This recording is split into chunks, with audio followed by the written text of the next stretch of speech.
U.S. authorities have scored a victory in their war on drugs with the arrest of one of the world's most powerful drug lords, the co-founder of Mexico's Sinaloa Cartel.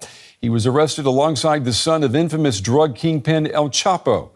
Reports say the two men boarded a private plane in Mexico, which then was flown to Texas, where police were waiting when the plane landed. These are the faces of one of the world's most violent and powerful drug trafficking organizations in the world, the Sinaloa Cartel. On the left is Ismael El Mayo Zambada. On the right is Joaquin Guzman Lopez. Both men are now in detention in the United States after they landed in Texas aboard a private plane. Ismael Zambada Garcia, or El Mayo, a co-founder of the cartel. He is facing charges for fentanyl trafficking, money laundering, firearms offenses, kidnapping, and conspiracy to commit murder. The second, Joaquin Guzman Lopez, is a son of its other co-founder, known as El Chapo, and is facing charges for trafficking in large quantities of cocaine, heroin, and meth, among other drugs. The Sinaloa Cartel has been blamed for decades of violence in Mexico. It was founded in the 1980s by Ismael Zambada Garcia and Joaquin El Chapo Guzman. El Chapo is already serving a life sentence in the US after being extradited there in 2017. Prosecutors in the United States say the cartel is the biggest supplier of drugs to the US, including fentanyl, seen here being smuggled in coconuts. The opioid is the leading cause of death for Americans aged 18 to 45. But while these arrests may be a welcome step in the war on drugs, the US Justice Department has said it will not rest until every single cartel leader is behind bars. Sanho Tree is a fellow at the Institute for Policy Studies and has been director of its drug policy project since 1998. He joins me now. Sanho, it's good to have you with us. This sounds like the plot from a movie or an episode of Breaking Bad. It's a huge victory for the U.S. in their war against the drug cartels. How did they pull it off?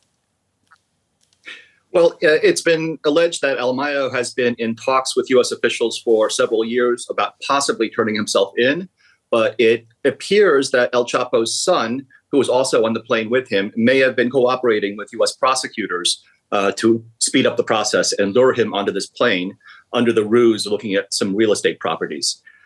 His brother is under U.S. custody right now and awaiting trial, and his father is serving a life sentence in the United States. So perhaps that might be the angle, but it's too early to say. And if that were the case, the son of El Chapo working with U.S. authorities, what do you make of that? I think it's a significant hit to the cartel itself or the Federation, but it's very decentralized and it won't have any impact on the amount of drugs entering the United States. And neither have the arrests of hundreds of cartel chiefs before him. Those arrests haven't dented the problem either. That's because these people are in it for themselves, and there is no national command structure, no nation state, for instance, to issue a political directive to surrender. What you have when you arrest these kingpins is a power struggle that takes place after they're arrested. And in the struggle for succession, it very often leads to great violence. In fact, the only thing worse than organized crime is disorganized crime. And it sounds like, if I understand you correctly, as soon as the U.S. arrests a major drug boss, someone new emerges just to take his or her place. Exactly. So El Mayo was known as kind of the logistics chief of the Sinaloa Federation. He made the trains run, so to speak, but he didn't do it himself. He kept a very low profile. So he had deputies do that for him. They know how to make the trains run. And so one of them will take over, or some of them, or collective of them perhaps, but there will be a new leadership structure, and they may have to fight it out with rival factions to see who's going to dominate. What is Mexico, particularly the Mexican government, saying about this whole operation? Not much at this point, because they weren't told of it until after the arrests were made yesterday. I think the U.S. was very wary, perhaps, of leaks on the Mexican side. It's a long-standing problem in terms of the amount of money the cartels have at their disposal to bribe people and obtain information. So anything said prior to this could have tipped them off.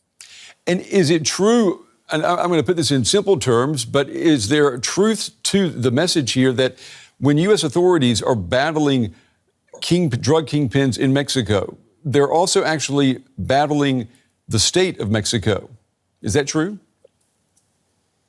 No. Well, not in the sense that there's a formal alliance between the two. There's a lot of cases throughout history, in many decades now, of individual actors being corrupted, or even sometimes institutions being corrupted, but it's not state policy to work with drug traffickers. But you only need to corrupt a few people at the top to get a lot of cooperation from the government. We heard from the U.S. Justice Department today saying that this arrest is going to help the U.S. in its fight to reduce the number of fentanyl imports coming in to the U.S. Is that true? I mean, is that drug number one that needs to be eradicated? Fentanyl is the number one problem and the number one cause of our drug overdose deaths in the United States. But it's an incredibly compact drug to smuggle and easy to smuggle. There was an excellent Reuters investigation that came out yesterday about some journalists in Mexico who ordered the chemicals on the dark web, and it cost them $3,600 to make $3 million worth of fentanyl. Wow. So this dynamic is impossible to stop, in my opinion.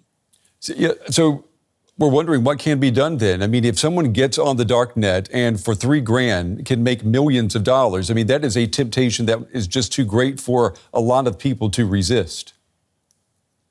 Yes, we've stumbled down this dead end, this cul-de-sac, if you will, of the drug war, where chemical substances, in this case fentanyl, has won the drug war.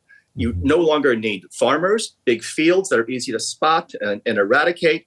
And these are far more compact. We're also entering the age of artificial intelligence, which has been used in good drug discovery in terms of identifying compounds that will, fight drug-resistant strains of bacteria. But it can also be used by illicit actors to find new shortcuts and new substitutes as we try to ban each of these precursor chemicals to find new pathways to the same or similar destination. So there are many analogs of fentanyl out there that are even more potent and more dangerous and more problematic. And Zano, one question before we run out of time. What about the demand for these drugs? Have we found a way to reduce the demand, and instead of trying to fight the source, trying to fight, the customer?